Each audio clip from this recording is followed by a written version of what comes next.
Yo yo yo yo yo, halo semuanya. Gimana nih kabarnya lur? Semoga dalam keadaan sehat dan mood yang baik-baik aja ya lur ya. By the way, puasanya gimana nih lur? Semoga lancar-lancar aja ya kan. Jadi kali ini Mimin bakalan ngelanjutin dong gua series yaitu BTTH Season 5.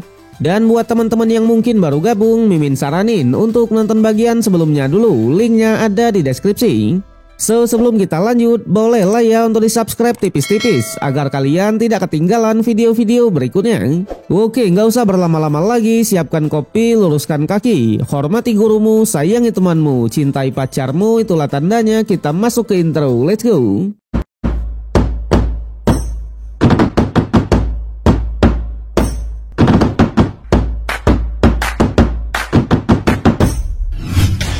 Cerita berlanjut di mana setelah pertemuan dengan Ketua Suan kemarin, turnamen Pagoda Pil pun akhirnya sudah digelar. Di sana perwakilan dari setiap keluarga sudah berkumpul termasuk Xiaoyan. Tapi tak hanya mereka saja, tentunya Istana Jiwa juga sudah mulai menyusup. Sesampainya di arena, kita pun diperkenalkan oleh dua sosok lagi dari Pagoda Pil yang bernama Suan Yi dan Tian Lezi. Di sini baru terungkap kalau Ketua Pagoda Pil ada 3 termasuk Ketua Suan. Tentunya diwakilkan oleh Ketua Suan, ia pun menjelaskan soal peraturannya. Turnamen Pagoda Pil terbagi menjadi 3 babak seleksi. Babak pertama adalah memasuki dunia ilusi. Para peserta yang bisa melewati dunia ilusi dalam waktu yang sudah ditentukan akan dinyatakan lulus. Selebihnya akan dinyatakan gagal. Kemudian lanjut ke babak kedua yaitu dunia pil. Kali ini para peserta akan mendapatkan daftar bahan obat yang harus mereka cari sendiri untuk ditukarkan dengan batu ruang agar bisa memasuki babak terakhir. Tentunya babak terakhir adalah membuat pil.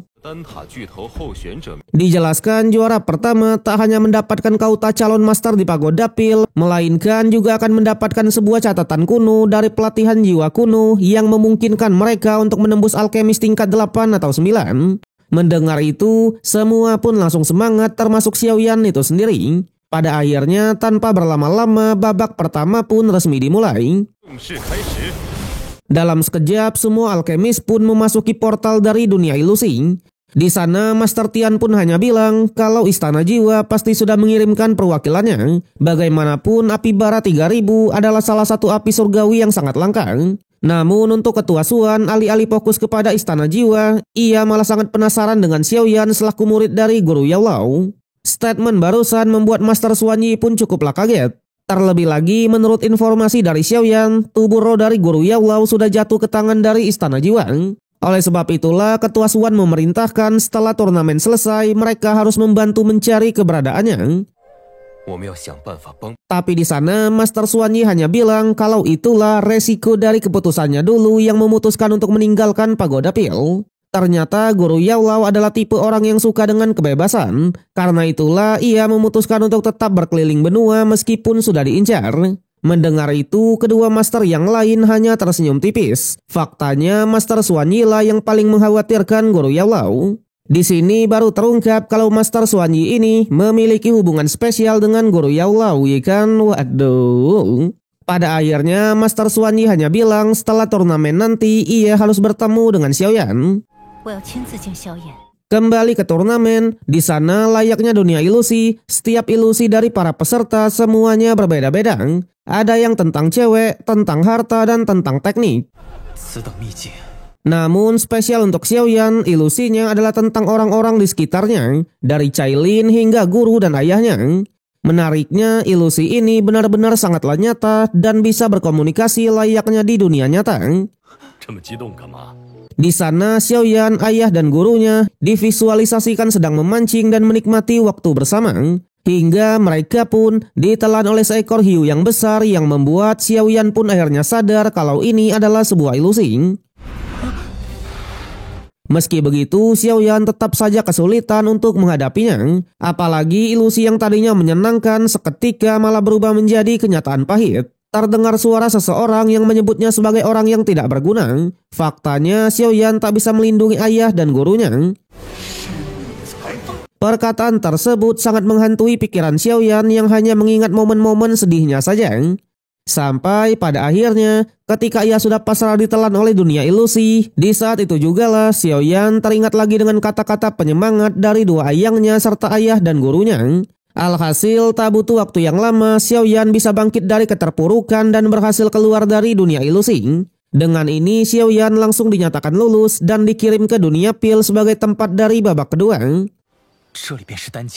Setibanya di sana, seperti peserta pada umumnya, mereka akan diberikan sebuah peta dunia pil dan sebuah batu ruang. Di mana untuk melewati babak kedua ini sebenarnya cukuplah simpel. Mereka hanya perlu mengumpulkan 3 bahan yang sudah ditandai dalam petanya. Sementara itu, untuk fungsi batu ruang sendiri, jika mereka dalam bahaya, hancurkan saja batu tersebut supaya dikeluarkan dari dunia pil. Yang pada akhirnya, tanpa banyak basa-basi lagi, Xiaoyan pun bergegas mencari ketiga bahan tersebut.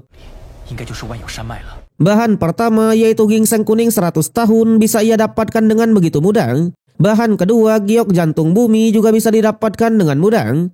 Namun spesial yang kali ini, Xiaoyan malah dihampiri oleh seorang pria yang kita sebut aja Kapten Jack. Di mana dengan tingkah konyolnya, Kapten Jack mencoba merebut bahan tersebut.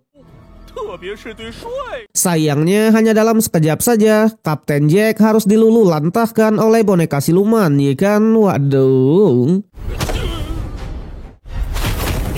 Pada akhirnya tak mau mengambil resiko lebih, ia pun bergegas pergi. Di sisi lain, Song Xing dan Cao Ying menerapkan strategi Xiaoyan ketika di gedung dalam dulu. Di mana karena pegunungan ini sangatlah luas dan banyak monster-monster yang ganas, mereka berniat membentuk sebuah aliansi dengan mengajak para alkemis untuk bergabung. Sementara itu, di suatu tempat di pedalaman dari dunia pil, ternyata terdapat sebuah markas dari sekelompok monster. Rajanya bernama Xiongzan yang merupakan penguasa dunia pil. Menyadari kalau Kapten Jack dan rekannya sudah berani mencuri banyak tanaman, mereka pun sangatlah marah. Bahkan, karena hal ini disebabkan oleh turnamen pagoda pil, mereka berniat mengeksekusinya sebagai bentuk peringatannya. Mendengar itu, Xiongzan juga tak keberatan sama sekali. Namun, tepat di saat itu jugalah, mereka pun malah dihajar balik oleh sosok kekuatan yang misterius. Kembali ke hutan, Song Xing membuat sebuah kesepakatan, di mana karena tujuan aliansi untuk mengalahkan monster tingkat 8, jadi anggota yang menyerang rekan sendiri sebelum monsternya kalah akan diburu oleh aliansinya. Sontak mereka pun tak keberatan sama sekali dan siap bergabung dengan aliansi ini. Namun Xiaoyan yang sedang mengintip, tiba-tiba ia malah dikagetkan dengan kemunculan Chen Xian dan 2 tetuanya. Xiaoyan. Pada akhirnya, pertarungan di antara mereka pun tak bisa dihindari lagi. Di sanalah Song Xing dan pasukan pun akhirnya aware dan bergegas mendekatinya. Terlihat meskipun melawan 2 tetua di ranah Dozong, Xiaoyan masih bisa melawan. Bahkan hal itu sedikit mendapatkan pujian dari Nona Cao Ying. Mendengar itu, Song Xing malah cemburu dan berharap agar Xiaoyan dipermalukan. Tapi sayangnya, this is King Xiaoyan, ya kan? Dimana dengan mengandalkan tubuh ilusi, Xiaoyan tidaklah mengincar 2 tetua, melainkan bergegas menyerang Chen Xian. Sontak, Chen Xian yang memang tak siap, seketika langsung merasakan kerasnya tapak oktapol. Alhasil, Chen Xian pun semakin marah dan menyuruh 2 tetuanya untuk segera membunuh Xiaoyan. Pada akhirnya, 2 tetua pun langsung tarung serius dan mengeluarkan pedang miliknya. Menyadari kalau musuh tak bisa diremehkan sama sekali, mau tak mau Xiaoyan pun segera mengaktifkan transformasi api langitnya. Namun lagi-lagi alih-alih mengincar 2 tetua, dengan mengandalkan boneka siluman, Xiaoyan kembali mengincar Chen Xian. Awalnya Chen Xian mencoba untuk melawan menggunakan senjata miliknya. Tapi sayang, hal itu sia-sia. Bahkan Song Xing yang mencoba melindunginya juga tak bisa berbuat banyak. Pada akhirnya Chen Xian harus menerima serangan telak dan semua meridiannya pun dihancurkan. Namun di sana Song Xing lah yang sangatlah marah karena katanya sebelum turnamen dimulai, ia dan Chen Xian sudah sepakat untuk membentuk aliansi. Tapi dengan Xiaoyan bertindak seperti ini, ia pun menuduh kalau Xiaoyan ingin mengabaikan perintah dari ketua Suan dan ingin membiarkan istana jiwa yang mengambil posisi 10 besarnya. Mendengar itu, Xiaoyan lah yang menyinggung balik. Faktanya Chen Xian lah yang berniat membunuhnya duluan. Seketika keadaan pun semakin memanas. Apalagi 2 tetua berniat membalaskan dendam tuan mudanya. Namun tanpa diduga, Nona Chow Ying lah yang menahannya dan mengingatkan agar dua tetua fokus saja menyembuhkan Chen Xian terlebih dulu. Jika terlambat, takutnya Chen Xian tak bisa diselamatkan lagi. Alhasil mendengar statement tersebut, mau tak mau dua tetua pun melepaskan Xiaoyan. Setelah itu, barulah Nona Chow Ying pun mengatakan soal rencana mereka, di mana mereka berniat membentuk sebuah aliansi untuk menerobos pegunungan ini. Dengan begitu akan ada banyak orang yang bisa lolos ke babak final. Namun sayangnya karena sudah terbiasa bergerak sendiri, Xiaoyan menolak tawaran itu. Kembali ke markas para monster, ternyata sosok misterius yang menyerang tadi adalah Xian ya lur ya. Di mana mereka juga menyebut Xian sebagai bos besar dan seketika tunduk semua. Di sanalah Xian pun bilang agar mereka segera mencarikan bahan obat terbaik. Jika tidak, mereka tak akan diajak untuk kembali ke Pulau Naga. Di sini sudah terbukti kalau identitas Xian memang berasal dari klan naga kuno Taisung. Kembali ke Xiaoyan, di sana ia pun menemukan sebuah tempat yang tersimpan cairan spiritual pill, salah satu bahan obat langka untuk membuat esensi jiwa hati bumi. Namun ternyata tempat tersebut sudah dijaga oleh monster naga harimau air yang memang tak bisa diremehkan sama sekali. Tapi untungnya Xiaoyan yang memiliki IQ 69, ia tidaklah kehabisan akal. Dalam sekejap ia menyusun sebuah rencana dan memancing harimau itu dengan makanan favoritnya. Seketika harimau pun terpancing dan segera melahap makanan tersebut. Namun ternyata makanan tadi sudah dicampur oleh cairan pemabuk sehingga monster harimau pun seketika langsung tertidur. Dengan ini Xiaoyan bisa dengan mudah mendapatkan cairan spiritual pillnya. Di sisi lain, Songxing dan pasukan tiba-tiba kedatangan tamu yang tidak diundang, yaitu para pasukan dari Istana Jiwa. Bahkan mereka sudah dikurung oleh penghalang jiwa. Ternyata tujuan dari Istana Jiwa adalah melenyapkan semua jenius dari Pagoda Pill. Dengan begitu, juara satunya pasti akan jatuh ke tangan mereka. Sementara itu, Xiaoyan yang merasakan energi ini, ia pun segera memeriksa keadaan sekitar. Di sanalah Xiaoyan pun dibuat kaget karena faktanya hampir seluruh dari para alkemis sudah dibantai habis, termasuk dua tetua dari sekte Xuanming. Xiuji yang melihatnya, ia pun tak berani bertindak gegabah dan segera menghancurkan batu ruangnya. Tapi di saat yang sama, menyadari kalau Xiaoyan sudah memantau pasukan ini, seketika langsung menariknya masuk ke dalam. Ternyata sosok dari Istana Jiwa ini sudah mengenal Xiaoyan yang memang menjadi target utama. Namun ia dengan sengaja menyembunyikan identitasnya dan hanya memerintahkan para bawahan untuk mulai menyerang. Di sanalah Nona Chow Ying pun bilang kalau ia bisa menghancurkan penghalang ini. Namun ia juga membutuhkan waktu sekitar 15 menit. Pada akhirnya untuk semua alkemis termasuk Xiaoyan langsung mencoba untuk mengulur waktu. Saat itulah pertarungan pun terjadi di mana-mana. Bahkan Xiaoyan langsung menggunakan transformasi api kacanya untuk melawan sosok tersebut. Tak hanya itu, Xiaoyan juga mengeluarkan teknik gelombang api serta boneka silumannya. Namun hal itu justru membuat Istana Jiwa semakin marah. Dalam sekejap ia bergegas mengurung Xiaoyan. Alhasil karena tak ada pilihan lain, mau tak mau Xiaoyan pun menggabungkan dua tapak dari mantra segel kaisar. Hingga di tengah pertarungan yang epik itu, Nona Chow Ying berhasil menyelesaikan teknik rohnya dan bergegas menghancurkan penghalang tersebut. Tentunya tepat pada saat penghalang sudah hancur, hanya satu perintah yang dikeluarkan, yaitu melarikan diri. Pada akhirnya semua alkemis termasuk Xiaoyan bergegas melarikan diri semua ya lur ya. Tapi untuk Istana Jiwa mereka tak membiarkannya begitu saja dan bergegas mengejarnya. Di sana tas komando dari Xiaoyan, Songxing dan Nona Chow Ying berniat untuk memasuki wilayah monster. Menurutnya hanya dengan mengandalkan kekuatan monster lah mereka bisa lolos dari situasi ini. Namun sayang, sosok dari Istana Jiwa ini benar-benar sangatlah cepat dan bisa dengan mudah mengejar mereka bertiga. Alhasil mau tak mau Xiaoyan dan kawan-kawan pun langsung banting setir untuk memutar balik. Di sanalah Chow Ying yang ketinggalan, ia malah sudah dikepung oleh serangan musuh. Melihat itu, alih-alih membantu, Songxing malah tetap melarikan diri. Pada akhirnya King Xiaoyan lah yang menyelamatkannya menggunakan boneka siluman. Kemudian mereka pun lanjut melarikan diri dengan cara berpisah. Tapi tanpa diduga sosok istana jiwa ini masih terus mengejar Xiaoyan. Sampai fakta pun terungkap kalau sosok tersebut adalah Mugu. Karena memang ia ingin merebut teknik pembakaran. Bahkan ia pun akhirnya mengeluarkan api surgawi lautnya.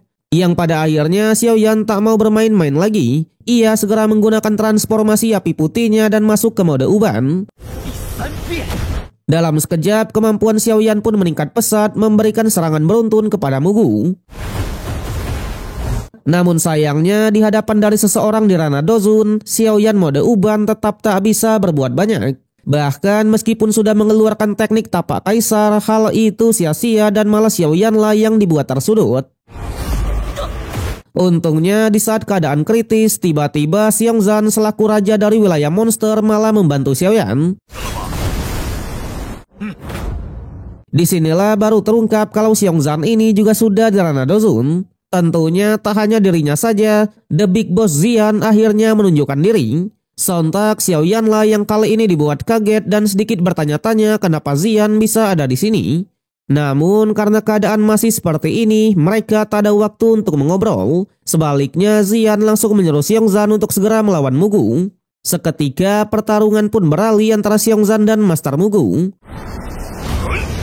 Awalnya menyadari kalau Xiongzhan adalah petarung jarak dekat, Mugu memanfaatkan situasi menggunakan senjata rantainya. Tapi sayangnya Xiongzhan tidaklah sesederhana itu. Kali ini ia bisa mengimbanginya, memaksa Mugu mengeluarkan teknik lengan api lautnya. Melihat itu, Xiongzhan tidaklah gentar sama sekali dan bergegas menahannya secara langsung. Namun tanpa diduga, Xiongzhan malah tak sanggup dan seketika langsung terpental. Sontak kali ini Xiaoyan lah yang dibuat panik dan mencoba untuk membantu. Tapi Xian lah yang melarangnya karena faktanya Xiongzhan tidaklah selemah itu. Dan benar saja Xiongzhan pun kembali bangkit. Bahkan kali ini ia sudah menggunakan mode monsternya yaitu beruang naga. Dalam sekejap pertarungan yang tadinya didominasi oleh Mugu sekarang sudah mulai berimbang. Di sanalah Xian pun menjelaskan kalau Xiongzhan bisa sekuat ini karena memiliki sedikit darah naga. Selain itu, darah keturunannya juga masih belum terbangun sepenuhnya. Tentunya jika sudah terbangun, Xiongzhan pasti akan berevolusi menjadi beruang iblis tertinggi. Mendengar itu, Xiaoyan pun sedikit menceritakan soal klan Ponik siluman kemarin, di mana karena Xiaoyan menyimpan esensi darahnya, ia hampir saja dibunuh. Sontak Xian lah yang sangatlah kesal karena katanya jika klan tersebut berani mengganggu Xiaoyan, maka ialah yang akan memberinya pelajaran. Kembali ke pertarungan, duel sengit antara kedua master ini masih terus berlangsung. Sampai menyadari kalau Xiongzhan mode monster ini sangatlah kuat, Mugu pun tak mau memaksakan diri. Faktanya ia masih harus menyiapkan tenaga untuk persiapan babak ketiga. Yang pada akhirnya untuk kesekian kalinya ia pun melepaskan Xiaoyan. Setelah itu tak lupa Xiaoyan pun berterima kasih kepada Xiongzhan. Namun karena Xiaoyan adalah teman dari bos besarnya, ia pun juga tak terlalu mempermasalahkannya. Kemudian setelah keadaan sudah membaik, barulah Xian pun mengatakan karena tujuan Xiaoyan kesini untuk mengikuti turnamen Pagoda Pil, jadi daripada mencarinya capek-capek, ia memang sengaja menunggunya di dunia pil. Singkat cerita, mereka pun sudah tiba di markas dari pasukan monster. Di sana karena banyaknya bahan-bahan langka, Xian langsung membebaskan Xiaoyan untuk memilih sesuka hati. Sontak Xiongzhan lah yang sebenarnya keberatan. Tapi dengan santuinya Xian pun meyakinkan kalau Xiaoyan akan segera naik ke tingkat 8. Jadi jika Xiongzhan mau membantunya, masalah pil pasti akan terselesaikan. Pada akhirnya menyadari akan hal itu, Xiongzhan tak hanya memberikan bahan obat, melainkan juga langsung menganggap Xiaoyan sebagai sahabat barunya, ya kan? Waduh. Bahkan mengetahui kalau Xiaoyan membutuhkan esensi Giok Tianme, Xiongzhan segera memerintahkan para bawahan untuk mencarikannya. Yang ternyata alasan Xiaoyan ingin membuat esensi jiwa hati bumi untuk menerobos ke tingkat 8 sekaligus mempersiapkan babak final. Pada akhirnya selama proses pembuatan esensi jiwa, Xian dan Xiongzhan lah yang menjaganya. Singkat cerita, hari demi hari pun berlalu dan Xiaoyan akhirnya berhasil membuatnya. Tanpa banyak bicara, Xiaoyan pun segera memurnikannya. Sementara itu, di arena, Nona Cao Ying dan Song Ying akhirnya keluar dan dinyatakan lulus dari babak kedua. Namun, menyadari kalau Xiao Yan masih tak kunjung keluar, senior Tian Hula yang cukuplah panik. Sampai pada akhirnya di markas dari wilayah monster, Xiao Yan pun mengeluarkan kekuatan jiwa yang sangatlah kuat. Ternyata Xiao Yan tak hanya menjadi alkemis tingkat 8, melainkan juga sudah memahami teknik tapak jiwanya. Di sana sebagai bahan percobaan, Xiong Zanlah yang diperintahkan untuk menahan serangannya. Tanpa diduga, sekelas Master Dozun seperti Xiong Zan tetap tak bisa menahan kerasnya serangan jiwa tersebut. Bahkan Xiong Zan hanya bilang jika orang lainlah yang menerima serangan itu, jiwanya pasti akan mengalami kerusakan parah. Meski begitu, karena dunia pil akan segera tertutup, Xiao Yan pun akhirnya bergegas pergi. Beruntung tepat di saat portal dunia pil sudah mau ditutup, tiba-tiba dengan kekuatan jiwa yang sudah meningkat, Xiao Yan pun akhirnya kembali lagi, ya kan? Wede, siap merebut gelar juara ini namanya ya. Pada akhirnya karena semua peserta sudah berkumpul, babak ketiga pun juga langsung dimulai. Dalam sekejap semua pun langsung bergegas menuju ke tempatnya masing-masing. Hal itu membuat para penonton pun semakin antusias dan langsung mendukung setiap idolanya termasuk Dan Chen. Dimana selain rendah hati, kabarnya Dan Chen juga sudah mencapai kekuatan jiwa di ranah spiritual.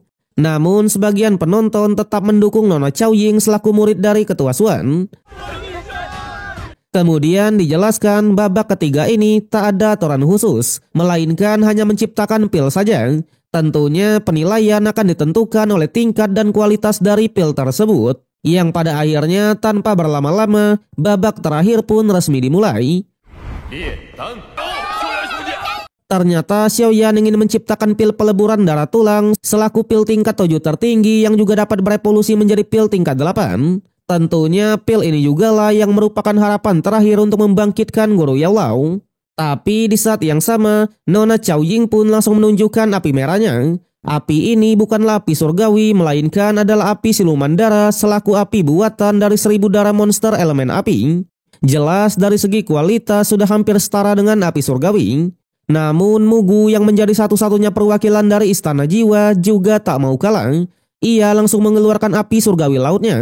Dalam sekejap semua api dari para peserta langsung ketakutan di hadapan api surgawi tersebut. Melihat itu, trio ketua lah yang sangat kaget. Bagaimana tidak, dengan kemunculan api surgawi laut, peluang Mugu memenangkan turnamen ini juga sangatlah besar. Namun tenang, Xiao Yan juga tak mau kalah. Seketika ia langsung mengeluarkan api kacanya yang merupakan gabungan antara dua api surgawi. Kali ini trio ketua pun semakin kaget dan langsung mengetahui kalau api hijau milik Xiao Yan ini adalah api surgawi gabungan. Faktanya di dalam daftar api surgawi tak ada yang berwarna hijau. Dengan ini api laut Mugu yang tadinya mendominasi seketika langsung menciut. Pada akhirnya setelah adegan pamer api, semua peserta pun mulai memurnikan pilnya masing-masing. Bahkan Xiao Yan sampai memasukkan api putih milik gurunya ke bahan obat supaya pemurnian bisa berjalan lancar. Singkat cerita, setengah bulan pun sudah berlalu dan turnamen Pagoda Pil masih terus berlangsung ya lur ya. Waduh, nonton turnamen setengah bulan ya. Kalau di relive gimana tuh King? Hingga Zian yang memang memiliki indera penciuman yang tajam mulai merasakan bau-bau dari pil yang enak. Dan benar saja, fenomena aneh dari pil tingkat 7 pun mulai bermunculan di arenanya. Terlihat di sana beberapa peserta sudah berhasil menyelesaikan pil buatannya. Dari Xiuji yang menciptakan pil tingkat 6 tinggi, Baying tingkat 7 dasar, dan Suan tingkat 7 menengah, serta Songsing pil tingkat 7 tinggi. Namun semua spotlight itu langsung direbut oleh si imut Dan Chen yang secara mengejutkan berhasil menciptakan pil tingkat 8 dengan fenomena awan petir 2 warna. Di sini baru terungkap kualitas dari pil tingkat 8 ditentukan oleh seberapa banyak warna dari awan petirnya. Melihat itu, Cao Ying juga tak mau kalah dan segera menunjukkan mahakaryanya. Tanpa disangka, Nona Cao Ying juga bisa menciptakan pil tingkat 8 dengan awan petir 3 warna. Secara kualitas jauh lebih unggul daripada Dan Chen. Tapi di tengah euforia itu, King Xiao Yan juga akhirnya memasuki tahap terakhir. Di sanalah Xiao Yan membuktikan kemampuannya dan berhasil menciptakan pil tingkat 8 juga dengan awan petir 3 warna. Bedanya dari segi kualitas bisa mengungguli pil milik Cao Ying. Namun Xiaoyan belum sepenuhnya mengeluarkan pil miliknya dan masih mencoba memperbaiki kualitasnya.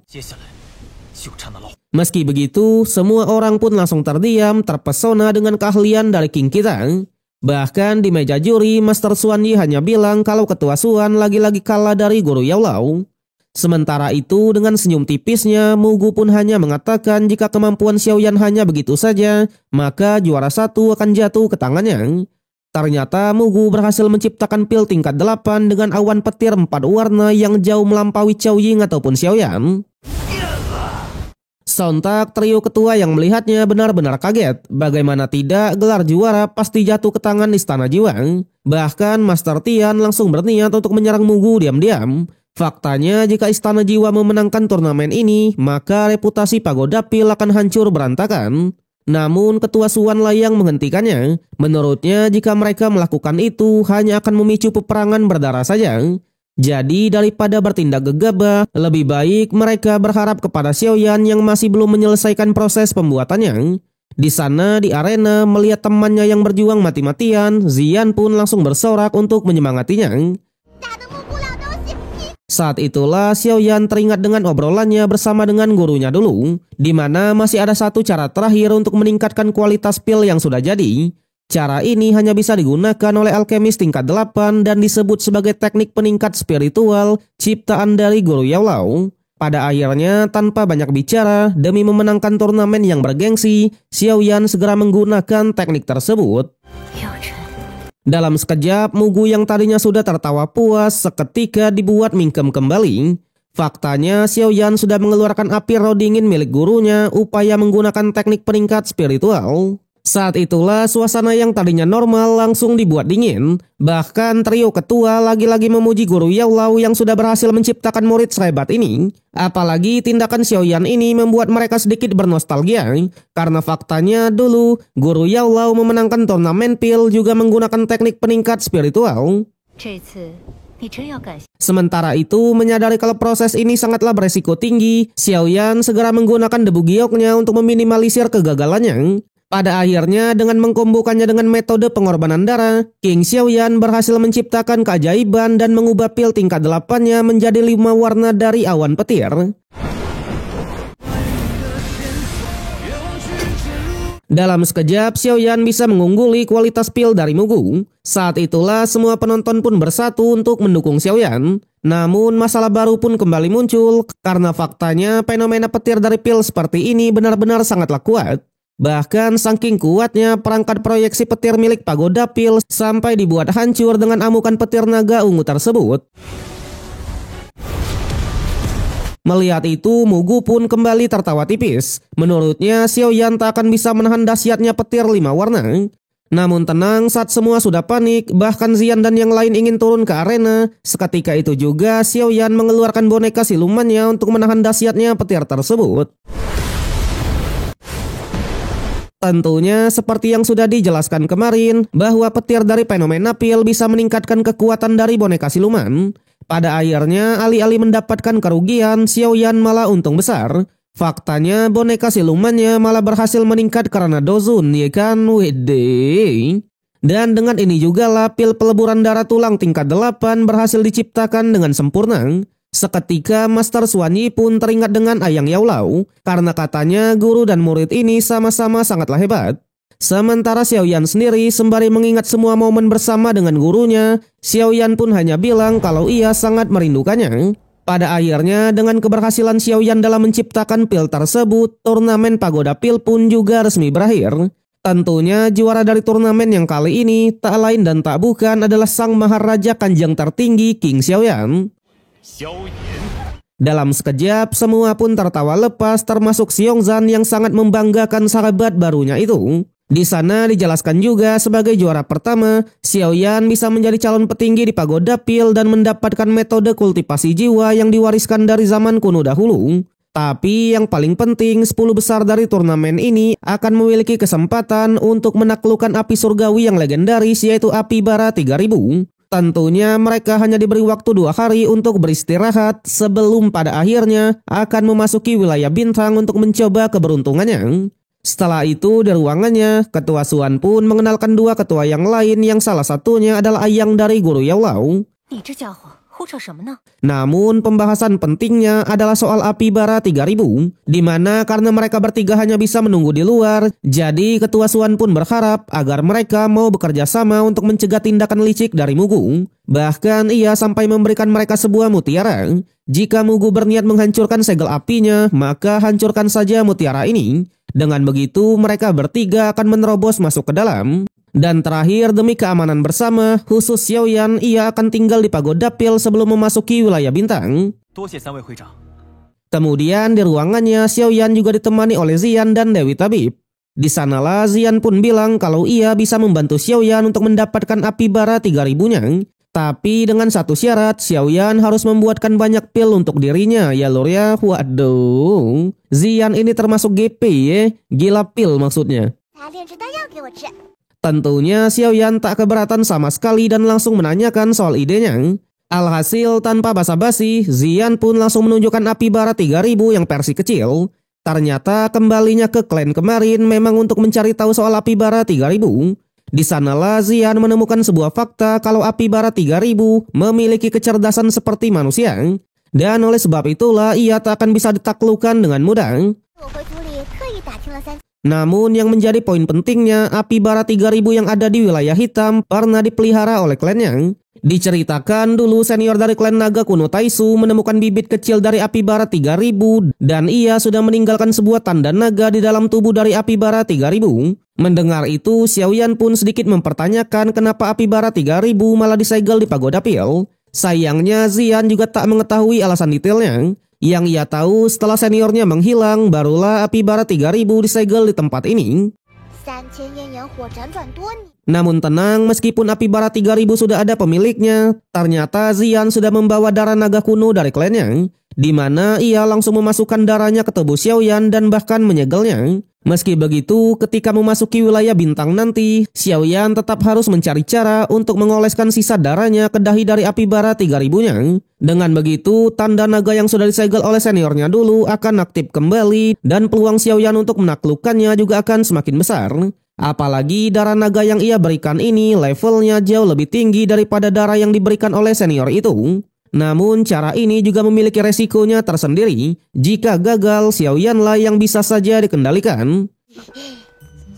Pada akhirnya Xiaoyan mencoba mempercayainya dan pasti akan melakukan yang terbaik.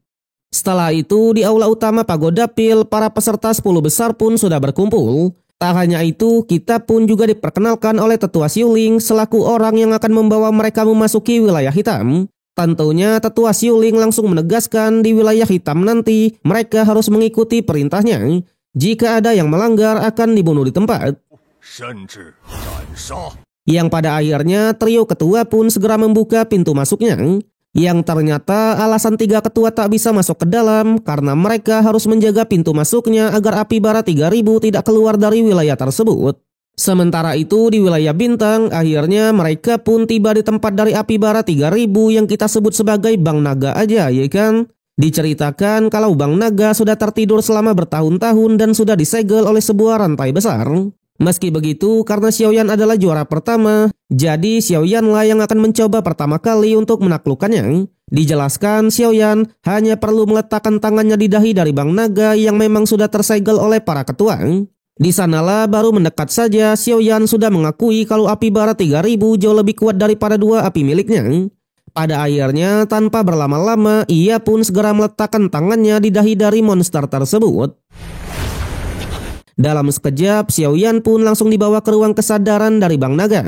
Tentunya layaknya api yang memiliki kecerdasan seperti manusia, Bang Naga pun mengatakan kalau manusia memang selalu serakah dan selalu mencari kekuasaan. Oleh sebab itulah ia tak sudi dijinakkan oleh manusia. Mendengar itu, Xiaoyan pun bilang kalau tujuannya bukanlah menjinakkan, melainkan mengajaknya bekerja sama. Sayangnya Bang Naga tetap tak peduli akan hal itu. Menurutnya Xiaoyan tak pantas sama sekali untuk bekerja sama dengannya. Alhasil tanpa banyak bicara lagi, ia pun mulai memberikan serangannya. Di sanalah melihat Xiaoyan yang memiliki darah naga kuno Taisu, Bang Naga sedikit bertanya-tanya. Xiaoyan menjelaskan kalau segel ini diberikan oleh temannya yang berasal dari klan tersebut. Bahkan Xiaoyan juga sempat menyinggung soal majikan dari Bang Naga dulu. Mendengar itu, Bang Naga pun sedikit teringat dengan masa kecilnya, di mana senior dari klan Naga Taisu memang pernah berjanji akan membawanya ke Pulau Naga. Namun entah apa yang terjadi, suatu ketika senior ini malah menghilang tanpa jejak. Hal itulah yang membuat Bang Naga sangat kecewa dan tak mau mempercayai manusia lagi. Sontak Xiaoyan yang mendengarnya mencoba menjelaskan kalau majikannya tidaklah meninggalkannya, melainkan memang menghilang dan sampai sekarang belum ditemukan. Oleh sebab itulah Xiaoyan menawarkan sebuah kerjasama dan pasti akan membantunya mencari senior tersebut. Tapi sayangnya, trust isunya terhadap manusia sudah tak bisa ditoleransi. Bahkan dalam sekejap, Xiaoyan langsung diusir dari ruang kesadarannya. Dengan ini bisa dipastikan kalau Xiaoyan sudah gagal dalam menaklukkannya. Kemudian lanjut kepada juara kedua yaitu Mugu. Namun sebelum itu dengan tegas Tetua Liu Xing mengingatkan agar Mugu tidak bertindak licik. Bahkan spesial untuk Mugu sampai dikawal oleh 4 besar dari peserta turnamen. Tapi di sana setelah memasuki ruang kesadaran dari Bang Naga, Mugu malah sangatlah lama. Hingga pada akhirnya ia pun juga bernasib sama seperti Xiaoyan dan harus dibuat gagal. Bedanya alih-alih segera mundur, Mugu beneran melakukan tindakan licik. Di mana di saat itu juga lah ia malah menyerang segel dari Bang Naga. Dalam sekejap, Bang Naga yang sebelumnya sudah tertidur pulas seketika langsung terbangun lagi. Tentunya tanpa banyak bicara, ia pun langsung mengamuk dan mencoba menghancurkan segelnya ini.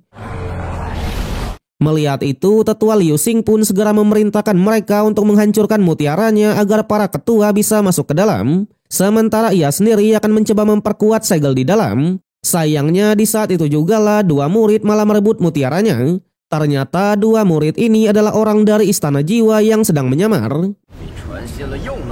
Beruntung Xiaoyan masih menyimpan mutiaranya dan segera menghancurkannya. Namun anggota Istana Jiwa hanya bilang meskipun dihancurkan, para ketua tak akan masuk ke dalam. Faktanya di seluruh kota Shengdan sudah dikelilingi oleh para pasukan dari Istana Jiwa. Jadi jika para ketua memaksa masuk ke dalam, pagoda pil akan langsung dihancurkan. Ya lur ya, waduh, licik juga rencana mereka ini ya. Terlebih lagi, Mugu langsung bergerak cepat dan segera menyerang Tetua Liu Xing. Dengan ini, pertarungan pun langsung terbagi. Tetua Liu Xing melawan Mugu, sedangkan para murid yang lain akan melawan 2 anggota Istana Jiwa. Alhasil, karena tak ada yang memperkuat segelnya, perlahan satu persatu rantai besar pun dihancurkan oleh Bang Naga. Sontak, kekacauan tersebut langsung diketahui oleh 3 ketua yang langsung memperbaiki segel di luar. Namun ketika mereka mau membantu, di seluruh kota Shengdan beneran sudah dipenuhi oleh pasukan Istana Jiwa. Kembali ke wilayah bintang dengan pimpinan Xiaoyan, para murid pun segera bertarung melawan 2 anggota Istana Jiwa. Tapi sayang karena rata-rata alkemis ini tak pandai dalam bertarung, jadi Xiaoyan, boneka siluman dan Nona Cao Ying lah yang meng-carry mereka semua. Beruntung dengan kerjasama mereka bertiga, 2 anggota dari Istana Jiwa bisa dikalahkan dalam sekejap. Bahkan mereka juga segera mengepung Mugu, memberikan kesempatan untuk Tetua Liu memperbaiki segelnya lagi.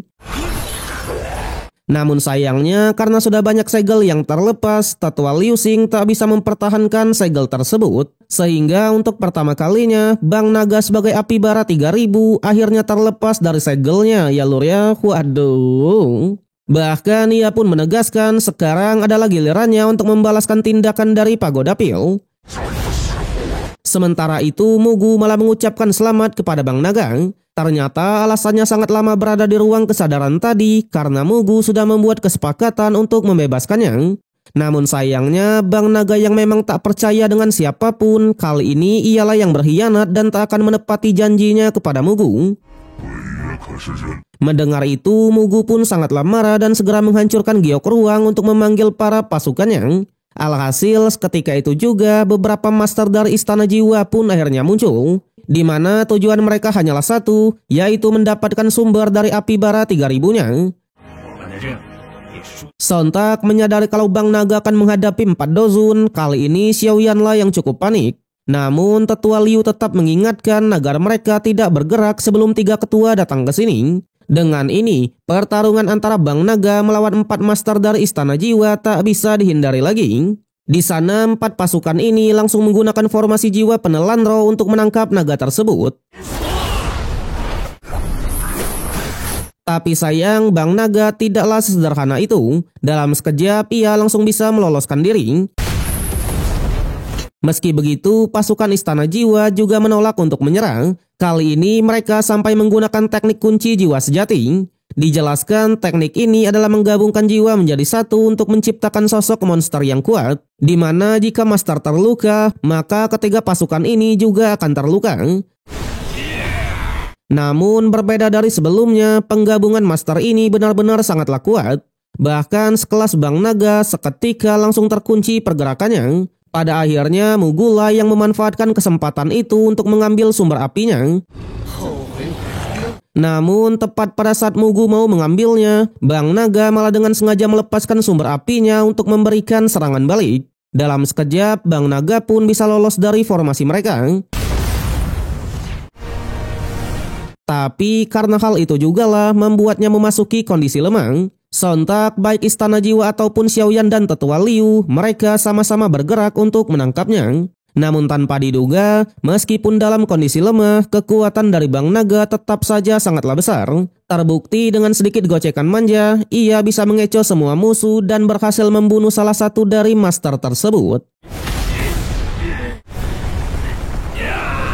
Melihat itu, 2 master lain pun semakin marah dan kembali menggempurnya dengan banyak serangan. Di sanalah menyadari kalau Bang Naga sudah semakin melemah, Xiaoyan pun meminta agar Tetua Liu menahan Mugu dan 1 anggotanya, sedangkan sisanya serahkan saja padanya.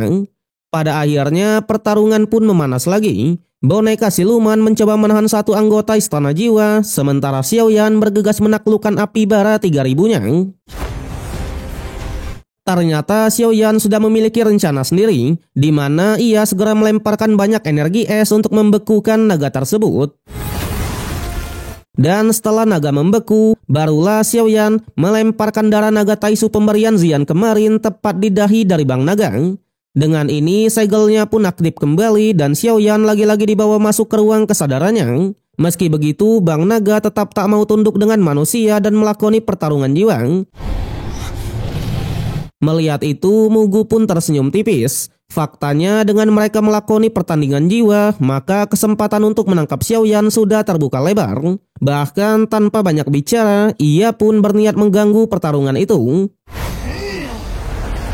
Untungnya di saat itu jugalah Ketua Xuan Kongzi akhirnya join ke pertarungan.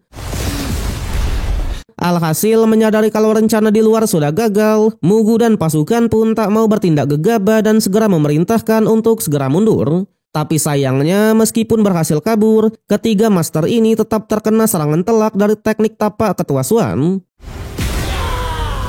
Kembali ke Xiaoyan, pertarungannya melawan Bang Naga masih terus berlangsung. Di sanalah sekelas Bang Naga bahkan tidak menyangka kalau bocah seperti Xiaoyan malah memiliki kekuatan jiwa sebesar ini. Bahkan ia pun sedikit mempertanyakan tentang asal-usulnya. Namun Xiaoyan hanya bilang selama Bang Naga mau tunduk, ia pasti akan mengetahui segalanya. Tapi sayang, Bang Naga tetap menolak akan hal itu. Bahkan ia malah semakin marah dan siap meladeni Xiaoyan mati-matian. Kali ini Bang Naga benar-benar mengamuk dengan kekuatan hujan apinya. Sontak menyadari kalau efeknya juga sampai ke wilayah bintang, mau tak mau Ketua Xuan pun memerintahkan semuanya untuk segera keluar. Sementara ia sendiri bergegas mengecek keadaan Xiaoyan. Namun sialnya belum sempat bergerak, ia langsung dihadang oleh boneka siluman yang menganggapnya sebagai musuh. Karena membawa tubuh Xiaoyan secara paksa pasti akan membuatnya terluka parah, Ketua Xuan pun mencoba mempercayai dan memutuskan untuk meninggalkannya. Di sana sesampainya di luar, ia pun segera memerintahkan 2 ketua lainnya untuk memperkuat segel di wilayah bintang. Awalnya karena Xiaoyan masih ada di dalam, Master Xuan Yi menolak akan hal itu. Bagaimanapun juga Xiaoyan adalah murid dari Guru Yao Lao. Namun kedua ketua inilah yang meyakinkan karena Xiaoyan sudah memutuskan untuk melakukan pertarungan jiwa, maka Xiaoyan pasti memiliki rencana sendiri. Terlebih lagi jika segel sudah diperkuat nanti, Ketua Xuan lah yang akan memikirkan sebuah cara untuk membawa Xiaoyan keluar. Pada akhirnya mau tak mau mereka pun segera memperkuat segel tersebut. Sementara itu di kediaman dari keluarga Ye, Dewi Tabib dan kawan-kawan yang menyadari kalau pagoda pil mengeluarkan fluktuasi yang sangatlah kuat, mereka pun segera pergi ke sana dan menanyakan keadaannya. Terlebih lagi raut wajah dari para murid yang lain malah sedih semua. Alhasil Ketua Suan pun mengatakan kalau Xiaoyan masih terjebak di wilayah bintang, di mana saat ini api bara 3000 sedang mengamuk sehingga mereka pun kembali menyegelnya untuk melindungi seluruh kota Sengdan. Hal itu membuat Dewi Tabib pun marah besar dan mempertanyakan kenapa mereka tidak menyelamatkannya. Sayangnya Tetua Liulah yang menjelaskan bukannya tak mau menyelamatkan Xiaoyan, melainkan Xiaoyan sendirilah yang memutuskan untuk tetap di sana dengan melakukan pertarungan jiwa. Meski begitu, Dewi Tabib tetap tak mau menerima alasan itu dan memutuskan untuk menerobos masuk. Untungnya Zianlah yang menenangkannya dan menjelaskan berdasarkan segel naga di tangannya, keadaan Xiaoyan masih baik-baik aja. Terlebih lagi, Ketua Suan berjanji jika keadaan sudah membaik nanti, ia sendirilah yang akan membawa Xiaoyan keluar. Pada akhirnya, Dewi Tabib pun hanya mengatakan jika segel naga di tangan Zian memancarkan aura bahaya, maka ia pasti akan menerobos masuk. Kembali ke Xiaoyan, ternyata selama pertarungan jiwa, Xiaoyan hanya bersembunyi di balik altar api teratai. Tujuannya adalah menghabiskan tenaga dari Bang Naga. Tapi meskipun begitu, Bang Naga malah tidaklah gentar sama sekali dan terus menggempurnya dengan banyak serangan. Alhasil karena kegigihan itu membuat altar teratai pun perlahan retak. Beruntung di saat keadaan sudah mulai kritis, kali ini segel naga lah yang menyelamatkannya, di mana segel naga langsung membentuk pertahanan untuk King Xiaoyan. Tak hanya pertahanan saja, ternyata segel naga juga menyerap kekuatan dari api baranya untuk ditransfer langsung ke tubuh Xiaoyan. Menyadari akan hal itu, Xiaoyan tak mau menyia-nyiakan kesempatan dan fokus memulihkan diri terlebih dulu. Sementara Bang Naga sendiri, setelah banyaknya semburan yang dikeluarkan, kali ini ia pun benar-benar mulai melemah. Kebetulan di saat yang sama, Xiaoyan sudah dengan mode terbaiknya lagi. Bahkan Xiaoyan menegaskan kali ini adalah gilirannya yang akan menyerang. Dalam sekejap, dinamik duo antara Xiaoyan dan Mordeka Siluman mencoba menembus pertahanan dari naga tersebut. Menyadari kalau dirinya sudah sangat terpojok, Bang Naga mengeluarkan trik terakhir yaitu mengajak Xiaoyan untuk mati bersama, di mana ia mengumpulkan kekuatannya menjadi satu untuk membentuk sebuah ledakan besar. Namun sayang, this is King Xiaoyan, dia kan? Dimana dengan santainya, Xiaoyan memanfaatkan kekuatan dari segel naga untuk melindungi dirinya dari ledakan besar tersebut. Pada akhirnya, wujud asli dari api bara 3000 pun berhasil ditangkap oleh Xiaoyan. Di sanalah Xiaoyan pun menjanjikan dengan mengikutinya ia tak akan mempermalukannya. Terlebih lagi jika ada kesempatan nanti, Xiaoyan pasti akan membantunya untuk mencari majikannya dulu. Yang pada akhirnya dengan mengandalkan teknik pembakaran, Xiaoyan bergegas menyerap api bara 3000 sebagai api surgawi ketiganya. Singkat cerita, hari demi hari pun berlalu, hingga pada akhirnya Xiaoyan pun berhasil menjinakkan api bara 3000-nya. Dijelaskan dengan bergabungnya api teratai, api gugur dan api bara 3000, membuat warna api Xiaoyan pun berubah menjadi pink ya lur ya. Waduh, king apa queen ini ya? Tapi kalau diperhatiin pink keren juga sih. Tampil beda gini king kita ya kan? Tak hanya itu, layaknya api surgawi di peringkat 9, dengan keberhasilannya Xiaoyan seketika menerobos banyak tingkat sekaligus. Dari dozong tingkat 3 langsung menjadi dozong tingkat 9 dan tinggal selangkah lagi menjadi seorang dozun ya lor ya. Wede, sikat miring kingku. Di sanalah Xiaoyan pun mengakui kalau teknik pembakaran memang merupakan teknik terbaik di dunia. Namun meskipun begitu, tak lupa Xiaoyan juga memberikan nama untuk penggabungan 3 api surgawinya sebagai api hati teratai 3000. Tapi sebelum memutuskan untuk benar-benar keluar, Xiaoyan berniat memanfaatkan wilayah bintang untuk berlatih tipis-tipis. Sementara itu di kota Sengdan, cuaca seketika berubah dan petir pun di mana-mana. Ternyata hal ini disebabkan oleh wilayah bintang yang kembali tidak stabil. Melihat itu, para ketua dan seluruh jajaran tetua di Pagoda Pil semuanya bersatu untuk memperkuat segelnya lagi. Namun untuk Dewi Tabib dan kawan-kawan, karena Xiaoyan masih ada di dalam, kali ini mereka beneran berniat menerobos masuk. Bahkan Xian sudah mengeluarkan kekuatan ruangnya. Tapi tepat pada saat itu juga, pintu masuk ke wilayah bintang malah sudah ditembus. Sosok naga dari api bara 3000 benar-benar berhasil keluar dari wilayah bintang ya lur ya. Namun tenang, untuk yang kali ini sudah ada tuannya yaitu Xiaoyan. Alhasil suasana yang tadinya panik seketika langsung full senyum kembali. Di sanalah Xiaoyan pun mengakui kalau ia sudah menaklukkan api bara 3000-nya. Mendengar itu, Ketua Suan pun sangatlah berterima kasih. Dengan begini, Xiaoyan sudah memecahkan masalah besar bagi Pagoda Pil. Selain itu, selama Xiaoyan berada di wilayah bintang, mereka sudah mendapatkan beberapa informasi tentang gurunya. Namun sayangnya informasi ini cukuplah menyedihkan. Faktanya Istana Jiwa sudah memindahkan guru Yaulau dari kota Ming dan sekarang masih belum diketahui keberadaannya. Meski begitu, mereka berjanji pasti akan terus mencari informasinya.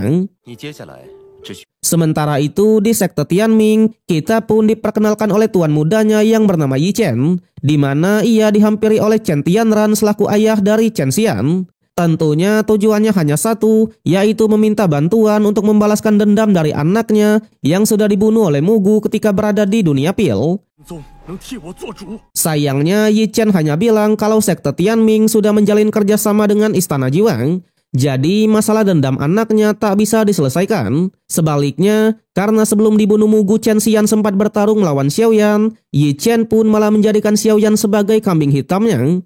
Jadi jika ingin melampiaskannya kepada Xiaoyan, ia tak keberatan sama sekali. Pada akhirnya Ketua Tianran pun setuju-setuju aja dan mereka pun langsung bergegas menuju ke Pagoda Pil.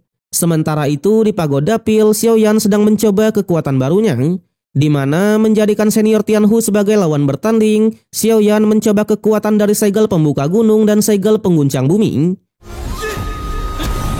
Pada akhirnya meskipun berhasil bertahan, namun senior Tianhu tetap bilang dengan 3 api surgawi ditambah dengan mantra segel kaisar, jika Xiaoyan bertarung dengan serius, takutnya Master Dozun sekalipun tak akan bisa mengalahkannya. Tak hanya memuji Xiaoyan, senior Tianhu juga memuji Dewi Tabib yang sudah mencapai puncak Dozun tingkat ketiga.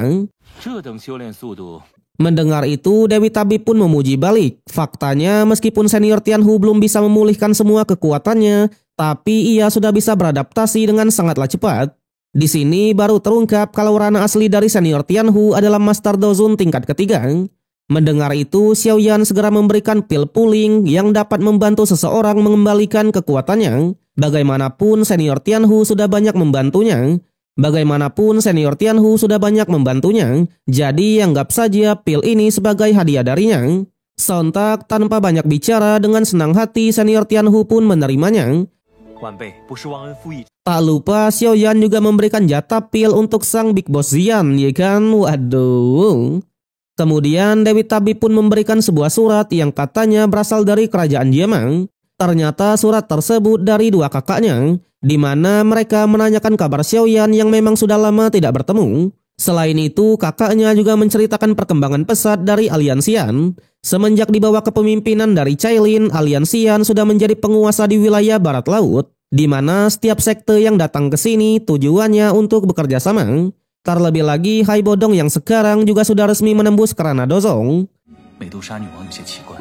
Membaca itu, Xiaoyan juga ikutlah senang. Bahkan ia langsung menulis 2 surat sekaligus dan menyuruh Dewi Tabib untuk memberikannya kepada Tetua Ye Chong supaya merekalah yang mengirimkannya ke kerajaan Jiamang.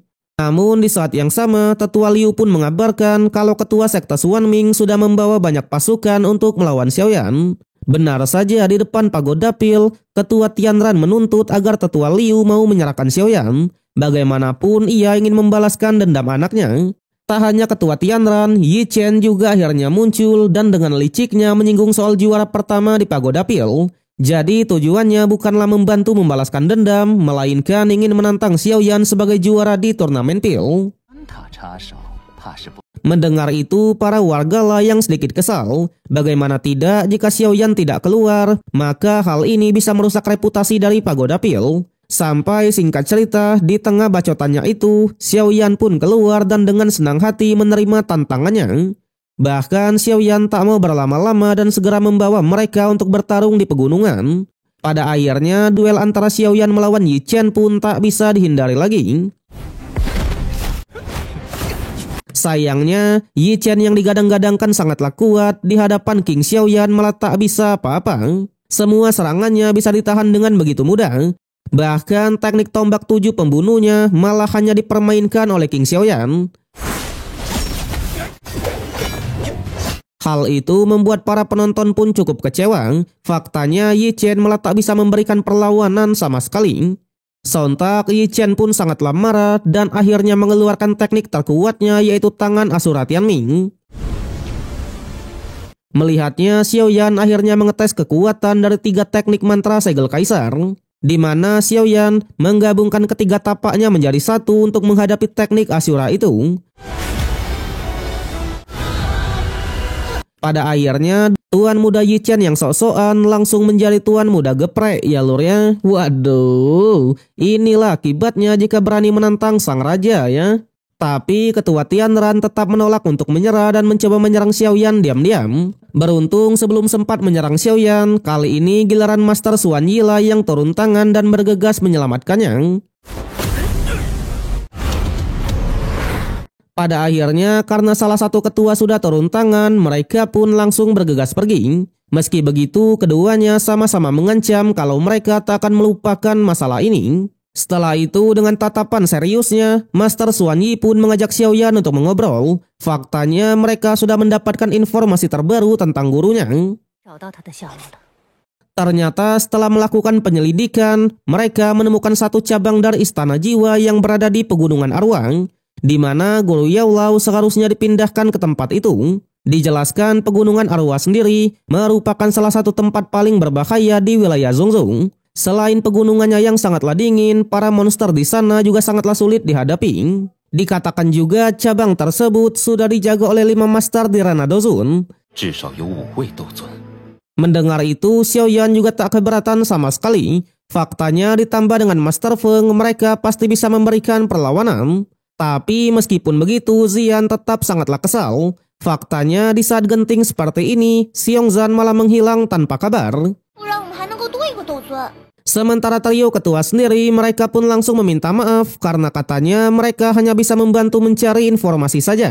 Jika memaksa untuk ikut bertarung, maka keseimbangan antara Pagoda Pil dan Istana Jiwa akan rusak sehingga akan menyebabkan kekacauan saja. Tapi jelas Xiao Yan tak terlalu mempermasalahkannya. Bahkan ia malah berterima kasih karena sudah memberikan informasi yang berharga ini. Kemudian tanpa banyak basa-basi lagi, Xiao Yan segera memberi kabar kepada Master Feng dan menyuruhnya untuk datang ke Pagoda Pil. Sementara Xiao Yan sendiri sebelum menjalankan misi menyelamatkan Guru Yao Lao, ia memanfaatkan waktu tersisa untuk melatih teknik keempat dari mantra segel kaisar yaitu segel pelenyap langit. Namun sayangnya karena ranahnya belum menembus Dozun, Xiao Yan sangatlah kesulitan untuk menguasainya. Meskipun begitu, Xiao Yan menolak untuk menyerah dan terus berlatih tanpa henti. Bahkan tak peduli sudah berapa kali gagal, Xiao Yan tetap melanjutkan pelatihan itu. Sampai singkat cerita 10 hari pun sudah berlalu. Dengan kapal ruang yang cukup mewah, Master Feng dan satu rekannya akhirnya tiba di Pagoda Pil. Tentunya layaknya teman lama, trio ketua juga menyambutnya dengan sangat ramah. Di sanalah ia pun memperkenalkan temannya yang bernama Master Tijian. Mendengar itu, 3 ketua lah yang sangat kaget karena faktanya 5 tahun yang lalu Master Tijian ini pernah menghancurkan sekte Mojian seorang diri. Hingga Xiao Yan dan teman-teman pun akhirnya datang. Melihat itu, Master Feng lah yang dibuat kaget. Bagaimana tidak, setahun yang lalu Xiao Yan baru saja menembus ke ranah Dozong. Namun sekarang ia malah sudah mencapai Dozong tingkat 9. Sementara Xiao Yan sendiri, ia pun segera mengenalkan 3 temannya yang juga akan ikut dalam misi penyelamatan yang kali ini. Sama halnya dengan Master Feng, ia juga mengenalkan Master Tijian. Diceritakan Master Tijian sangat berpengalaman di alam luar. Jadi karena kebetulan tujuannya adalah Pegunungan Arwah, mereka bisa mengikuti instruksinya saja. Mendengar itu, Xiao Yan pun sangatlah berterima kasih. Namun Master Tijian tak terlalu memperdulikannya. Bagaimanapun ia bisa balas dendam karena bantuan dari guru Yao. Jadi karena sekarang dendamnya sudah terbalas, meskipun harus mengorbankan nyawa, ia pasti akan membantu menyelamatkan gurunya itu. Pada akhirnya sebelum berangkat, Xiaoyan pun mengenalkan boneka silumannya yang juga sudah Derana Dozun. Tentunya dengan adanya 5 Master Dozun, peluang keberhasilan untuk menyelamatkan gurunya langsung meningkat 70%. Tanpa banyak basa-basi lagi, misi penyelamatan guru Yao Lao langsung dimulai. Singkat cerita, mereka pun sudah memasuki pegunungan arwah. Di sana dengan instruksi dari Master Tijian, mereka pun memutuskan untuk beristirahat terlebih dulu. Apalagi hari sudah malam dan mereka bisa saja tersesat dengan kabut di sini. Tak lupa Master Tijian juga menaburkan kotoran dari monster di tingkat tinggi untuk mencegah datangnya monster yang ganas. Namun untuk Xiaoyan, ia pun sedikit mengkhawatirkan jika kecepatan pencarian selambat ini takutnya gurunya akan dipindahkan lagi. Sampai di tengah kekhawatiran itu, tiba-tiba mereka pun malah kedatangan tamu yang tidak diundang, yaitu sekelompok semut pemakan batu. Di mana meskipun bukan merupakan monster tingkat tinggi, namun dengan jumlahnya yang sangat banyak, sekelas monster tingkat 8 aja tak berani mengganggunya. Untungnya di saat itu juga lah, Xian malah dengan santai menghampirinya dan mengambil ratu semut pemakan batu. Melihat itu, semua pun sangatlah panik dan menyuruh Xian untuk tidak bermain-main. Tapi tenang, this is Xian, sang penakluk semua jenis binatang, ya kan? Sontak hal itu membuat Master Peng pun sangat kaget dan sedikit bertanya-tanya sebenarnya siapa Xian ini. Di sanalah Xiaoyan pun terpikir dan menyuruh Xian untuk menanyakan informasi istana jiwa kepada para semutnya. Mendengar itu, Ratu Semut pun langsung menanyakan kepada semua pasukan tentang istana jiwa. Beruntung dari ribuan semut di sana, ada satu semut yang mengetahui informasinya, di mana ia bilang kalau cabang istana jiwa masih cukuplah jauh, namun ia mengetahui letak pastinya dan menyuruh mereka untuk mengikutinya saja. Dengan ini, geng Xiaoyan pun kembali bertambah lagi, yaitu pasukan dari semut pemakan batu. Alhasil, Xiaoyan yang tadinya mengkhawatirkan perjalanannya, seketika langsung full senyum kembali. Faktanya dengan kecepatan seperti ini, tak butuh waktu yang lama untuk mereka tiba di markasnya. Pada akhirnya, untuk kesekian kalinya, Master Tijian pun dibuat kaget. Bagaimana tidak, semua orang di sisi Xiaoyan ternyata memiliki kemampuan unik semua.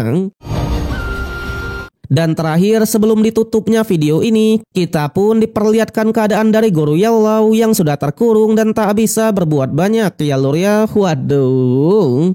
Namun sayang, episode yang kali ini harus berakhir sampai di sini. So, bagaimanakah kelanjutan dari King Xiaoyan? Mimin akan melanjutkannya di video yang berikutnya. So, terima kasih untuk semua yang sudah menonton. Sampai jumpa di konten berikutnya.